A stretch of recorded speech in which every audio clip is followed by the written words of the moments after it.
안녕하세요. 김유갑의 경제부동산입니다. 구독, 알림 부탁드립니다. 이게 웬일입니까? 주저앉던 서울 집값이 심상치 않습니다. 잠실 엘리트와 헬리오시티, 압구정과 반포 아파트들이 급반등하면서 집주인들이 호가를 올리고 난립니다. 일시적인 반등일까요? 아니면 바닥을 치고 오르는 신호일까요?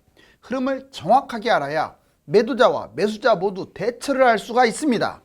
유료 상담은 010-3999-8808 제가 직접 매수 타이밍과 입지 추천해 드립니다. 전화 주십시오. 잠실 엘리트 헬리오 급반등, 집주인 호가 올리고 난리.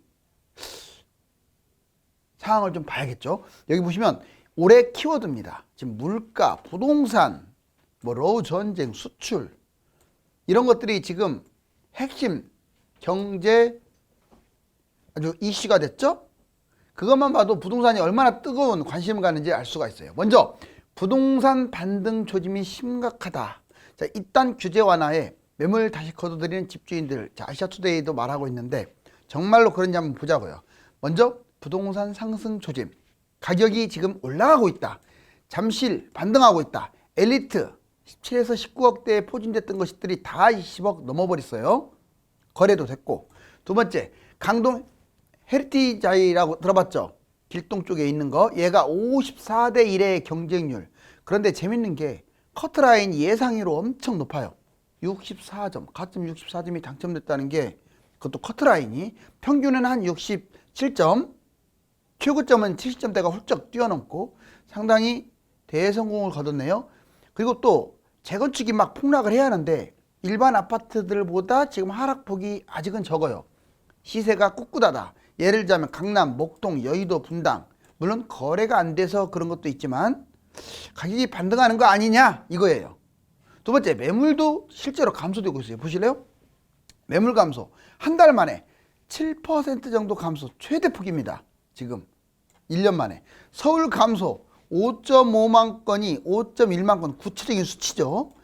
급감하고 있죠. 역시 최대폭으로 감소. 매물이 감소된다는 것은 집값이 올라갈 조짐이 크다는 거죠. 거래 증가, 근데 거래량은 늘어나고 있다. 그러면 매수자들이 참지 못하고 사고 있다 이 말이죠. 10월 달에 559개였던 게 12월 달 벌써 720건 상승하고 있어요. 이렇게 아직은 미미하지만 회복세를 보이고 있다. 이게 모두 다 부양책, 정부가 계속 부양책을 일관되게 쓰고 있다. 왜? 경착륙을 막고 연착륙을 유도하자고. 자, 여기 보면은 미국 금리 인하, 물가 안정, 그리고 2023년 금리 인하 거의 유력해 보이긴 합니다. 내년 3월 달에 정점을 찍고 정체하다가 내리겠죠. 이미 물가는 특별한 사항이 아닌 이상은 올라가기 어려울 것 같아요. 자, 경기 침체. 이게 이미 선반영 됐다. 그래서 내년에는 주가든 집값이든 상승할 것이다. 주가가 먼저 뛰고 집값이 따라가겠죠. 세 번째, 정부 규제 완화. 정부 규제 완화 부양책이 나오면 이제 집값이 바닥이라는 걸 알 수 있는데 집값 상승에 빌미를 주고 있다. 바로 이 세 가지를 들어서 집값 반등 조짐이 심각하다. 실제로 이제 전문가들이나 유튜브들이 이 내용들을 많이 지금 공개하고 있습니다. 그런데 다음 보세요. 자, 하락 요인이 워낙 커가지고요. 1, 2년 대폭락은 피할 수 없습니다. 아까 제 1번은 제 주장이 아니에요. 지금 사실 현 상황에서 이루어지는 특이한 점을 지금 말씀드린 거예요. 자, 왜 그러느냐? 다 온통 10%죠. 파랑 색깔은 집값이 떨어진다는 건데 이 10% 속에서 빨간 거, 이거는 일부 찻잔의 태풍처럼 지금 약간 반등 요인으로 나오고 있다 이 말이죠. 자, 상승 5가지 보니까 지금 금리가 안정되고 있는 모습, 그리고 환율도 안정되고 있는 모습, 부동산 부양책 계속 나오고 있고, 임대사업 활성화 이것까지도 발표됐고, 집값이 지나치게 단기간에 많이 떨어졌다. 그래서 올라갈 것이다 라는 이제 상승 주장인데 이거 밖이 다 온통 파랗죠. 얘가 빛을 발하려면 더 합리적인 주장이 필요해요. 그런데 거시적인 훨씬 중요한 이 빨간 원보다 10배는 중요한 이 거시적인 게 집값 올라갈 기미가 하나도 안 보여요. 보세요. 자, 미국 지금 금리 인상 이거 내년에 인하한다라는 거 장담 못해요. 23년 인하 안 할 가능성이 큽니다. 정체가 될 가능성이 커요. 그리고 금리를 인하한다고 해서 집값이 바로 뛰는 것도 아니고, 두 번째, 이게 문제입니다. 이게 문제예요. 세계 경기 침체. 22년, 자, 올해부터 내년은 더 떨어지고 24년까지도 별로 안 좋을 것 같아요. 경기 침체. 그러면 집값이 올라갈 거리가 만만치 않죠? 세 번째, 해외 집값이 떨어지는데 우리나라만 집값이 뛴다? 가능성 제로입니다. 제로. 2020년부터 2022년까지 무려 22년간 우리나라, 미국, 캐나다, 호주, 뉴질랜드, 유럽의 일부 국가, 이 나라들이 거의 똑같이 그래프가 움직였어요. 주식처럼 똑같다고요. 한국과 22년 무려 연동을 했기 때문에 우리나라가 뛰려면 다른 나라도 같이 뛰어야 돼요. 그런데 안 뛰잖아요. 지금 다른 나라 폭락하고 있어요. 미분양, 미계약. 자, 지금 미분양이 점점 늘어나고 있고 계약도 안 하는 아파트가 점점 늘어나면서 마이너스 프리미엄이 급증하고 있습니다. 지금 1,000만 원, 2,000만 원 떨어졌던 것이 5,000만 원, 1억으로 좀 확대되고 있어요. 전세 가격 폭락. 전세가가 지금 상승 쪽으로 완전히 돌아서야 하는데 아직도 매매가와 함께 전세가가 말도 안 되는 가격으로 떨어지고 있어요. 동반하락. 그리고 이게 키포인트예요. 3기 신도시 공급 그리고 인구 감소.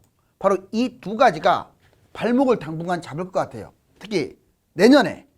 자, 이런 빨간 불씨가 잠깐 있다 하더라도 워낙 큰 이슈가 문제이기 때문에 집값이 올라가기는 어렵다.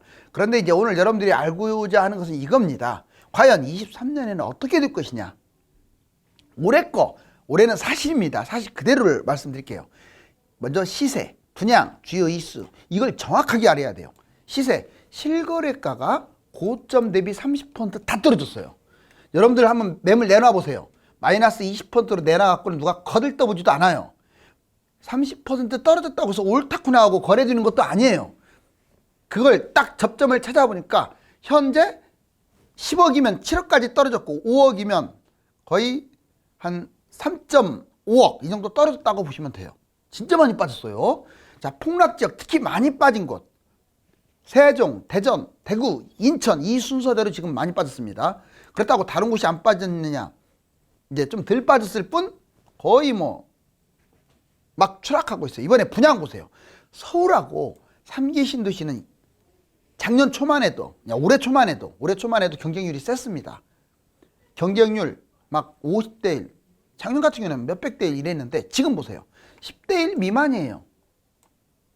서울, 경기, 지방 대부분 미분양 났어요. 이제 서울의 특급 지역하고 3기 신도시가 경쟁률이 형편없고, 자, 서울 대부분 이제 웬만한 곳들 그리고 경기도 지방의 대부분 다 미분양 나고 있어요. 분양했다면 이제 미분양입니다. 내년에는 더 심하겠죠. 자, 주요 이슈가 뭐였냐? 올해 미국 물가 급등, 금리 인상이었어요. 그러니까 집값이 급락을 했고, 정부도 규제 완화가 이슈였죠. 규제적이 점점 해제되고 대출, 세제 이런 규제가 완화됐습니다. 그럼 내년은 보세요. 시세, 실거래가 고점 대비 50% 떨어진다. 폭락지역 서울, 경기, 부산, 광주, 기타. 그러니까 올해 많이 떨어진 곳은 내년에 좀 덜 떨어지고, 올해 덜 떨어진 것들 여기 서울, 경기, 부산, 광주, 기타는 내년에 폭락을 하겠죠. 자, 분양 아무튼 내년에는 반토막 다 난다고 보세요. 금매 기준으로 반토막. 자, 분양은 서울 3기 신도시 70% 이상이 미분양 날 전망입니다. 내년에 이거 서울 뉴타운이 됐든 3기 신도시가 됐든 미분양, 미계약 거의 될 거예요. 제 말 이제 보세요. 물론 초반에는 미분양이 안 나고 경쟁률이 나올 수 있어요. 하반기로 갈수록 집값이 더 추락할수록. 서울, 경기, 지방 대부분, 그러면 이 신도시하고 서울 특급 지역이 아닌 서울 평범한 곳, 경기 지방의 웬만한 곳들은 다 마이너스 프리미엄이에요. 미분양이 문제가 아니에요. 마이너스로 떨어질 가능성이 있으니까 조심해야 돼요. 주요 이슈, 내년의 이슈는 뭐냐? 세계 경기 침체예요. 화두가. 또는 심하면 경제 위기입니다. 당연히 집값 폭락이 연이어 이어질 거예요. 그 다음에 부양책이 나올 거예요. 내년에.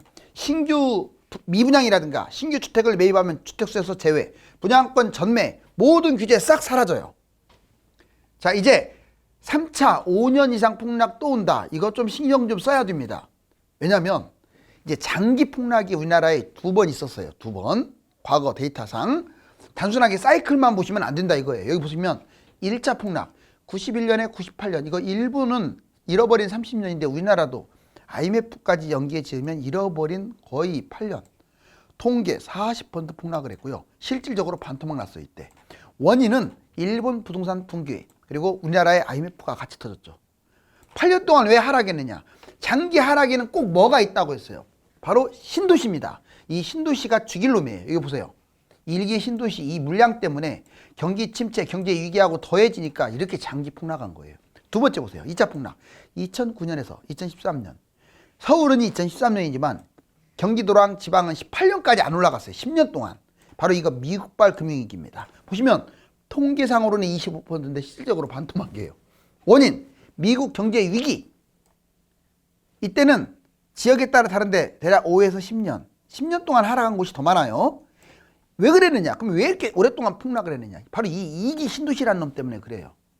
경제 위기에다가 이기 신도시가 맞닿아 버리니까 이렇게 장기간 집값이 못 간 거예요. 물량이 많으니까. 이번에도 똑같아요. 자, 3차 폭락이라고 제가 이제 얘기를 해볼게요. 장기 하락 조건을 성립합니다. 자, 2022년에서 2026년 바로 이건 코로나발로 대변할 수가 있는데 통계상으로 50%, 그러면 실질적으로는 60% 이상 떨어진다는 거예요. 왜냐? 지금 30% 빠졌다면 내년까지 빠지면 이건 볼 것 없이 50%거든요. 그러면 원인은 코로나발 거품에다가 러시아 우크라이나 전쟁도 있었지만 지금 저는 5년 하락 예상인데 지금 여기 10년도 갔잖아요. 5년이 될지 6년이 될지 10년이 될지 가봐야 돼요. 왜냐? 이것 때문에 그래요. 3기 신도시. 꼭 신도시가 사단이에요. 사단. 신도시가 나오면서 경기 침체가 이어지면 난리 나는 거죠. 자, 이제 1차, 2차, 3차 이해되죠? 그렇다고 제가 무조건 5년 동안 폭락한다 이 얘기는 아니에요. 이제 이거 위험성이 있다 이걸 알려드린 거예요. 저는 누가 뭐래도 2024년 정도 반등하지 않을까 이렇게 예상합니다. 근데 이 위험성은 알고 가자. 매수자와 매도자, 매매 타이밍 이거 진짜 중요해요. 여러 번 얘기했는데 먼저 매수자부터 보자고요.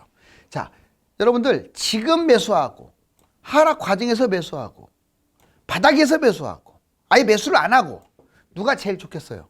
당연히 바닥에서 매수해야겠죠. 만약에 지금 매수하면 10억 아파트가 8억, 뭐 7억짜리도 있고 8억에 샀다 본인이. 그럼 2억 싸게 매입했네요. 이거 볼 것 없이 반토막 갑니다. 거의 지금 이렇게 해요. 제가 말하는 반토막은 기본이에요. 그럼 10억이 5억으로 떨어질 텐데 결국 나중에 3억 손실 보네요. 그나마 서울이니까, 서울 기준이니까.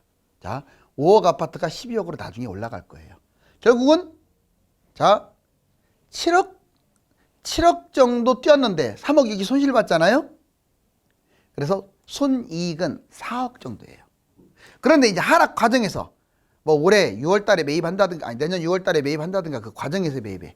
이번에는 7억까지 빠진 상태에서 매입했네요. 그러면 3억 싸게 매입했고 5억까지 떨어지니까 10억이 2억 손실. 그런데 5억이 결국은 또 12억까지 올라간다고 볼 수 있죠. 그러면 7억 이익 보고 2억 손실 봤으니까 순이익은 5억 좀 더 늘어났네요. 그런데 이제 바닥에서 잡았어. 아예 기다렸다가 10억이 5억까지 아예 떨어지니까 5억 잡으니까 5억을 싸게 매입했어요. 손실은 없어요. 왜? 더 떨어지지 않았으니까. 올라갑니다. 5억이 매수한 게 12억까지 올라갔어요. 7억 이익 손실 없으니까 순이익은 7억. 한마디로 바닥에서 잡으면 이렇게 많이 벌어요. 자, 미리 잡게 되면 손실까지는 아니래도 이익이 줄어듭니다. 지방이나 경기도는 손실 볼 수도 있어요. 신고가를 못 찍으니까. 그런데 집을 안 잡고 무주택을 유지했다. 자, 빵 전세 살거나 뭐 공공임대 국민임대 살았다. 망합니다. 차라리 지금 잡는 사람은 이렇게라도 벌어요. 꼭 평생 전세 살지 마세요.